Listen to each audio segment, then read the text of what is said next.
यह कहानी एक राजकुमारी कमला की है। कमला एक भव्य महल में रहती थी जहां उसकी जिंदगी ऐशो आराम में बीत रही थी। लेकिन एक दिन उसके राज्य पर शत्रुओं का हमला हुआ और उसे अपनी रियासत छोड़कर जंगल में भागना पड़ा। अब वह एक गरीब लड़की बन गई, लेकिन उसने अपने दिल में अच्छाई और परोपकारिता को कभी नहीं खोया। कमला पहले राजकुमारी थी जो महल के बागों में पक्षियों के साथ खेलती थी और लोगों की भलाई के लिए काम करती थी। लेकिन जब शत्रुओं ने हमला किया, सब कुछ बदल गया।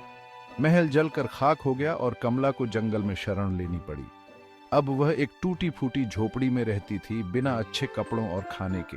कमला गरीब हो गई थी, लेकिन उसने अपनी अच्छाई कभी नहीं छोड़ी। वह जंगल के पशु पक्षियों की सेवा करती, उन्हें खाना खिलाती और उनकी देखभाल करती।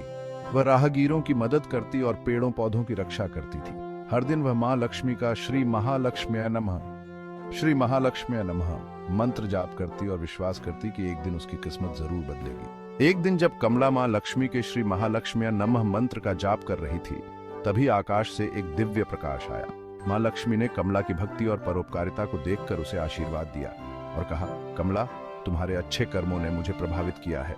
अब तुम्हारा जीवन बदलने का समय आ गया है। अचानक कमला के पुराने कपड़े गायब हो गए और वह एक सुंदर लाल लहंगा चुनरी में बदल गई। उसे महसूस हुआ कि वह फिर से राजकुमारी की तरह दिख रही है, लेकिन इस बार उसकी खुशी और समृद्धि उसकी आंतरिक अच्छाई से आई थी। कमला ने अपनी नई जिंदगी का आनंद लेना शुरू किया।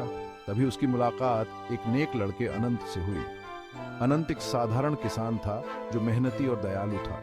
वह न केवल अपने खेतों में काम करता था, बल्कि जंगल के पशु पक्षियों और राहगीरों की भी मदद करता था। अनंत की नेक दिली और सादगी ने कमला का हृदय जीत लिया, क्योंकि अनंत सिर्फ एक मेहनती लड़का नहीं, बल्कि एक सच्चा इंसान है जो दूसरों की सहायता करने में खुद को सौभाग्यशाली समझता है। कमला और अनंत का शुभ विवाह हुआ। अनंत की सादगी और नेक दिली ने कमला को वह सुकून दिया जिसकी उसे तलाश थी। उनका घर अब एक महल से भी ज्यादा प्यारा था, क्योंकि उसमें प्यार, समझ और परोपकार का वास था। माँ लक्ष्मी का आशीर्वाद हमेशा उनके साथ था और उनके जीवन में कभी किसी चीज की कमी नहीं हुई। प्रजा भी शत्रु राजा से परेशान थी। उन्होंने शत्रु राजा का विरोध करके कमला को दोबारा राजपाट सौंप दिया। दोनों ने अपने आसपास के लोगों, पशु पक्षियों और प्रकृति की सेवा जारी रखी, जिससे उनका जीवन और भी सुंदर बन गया।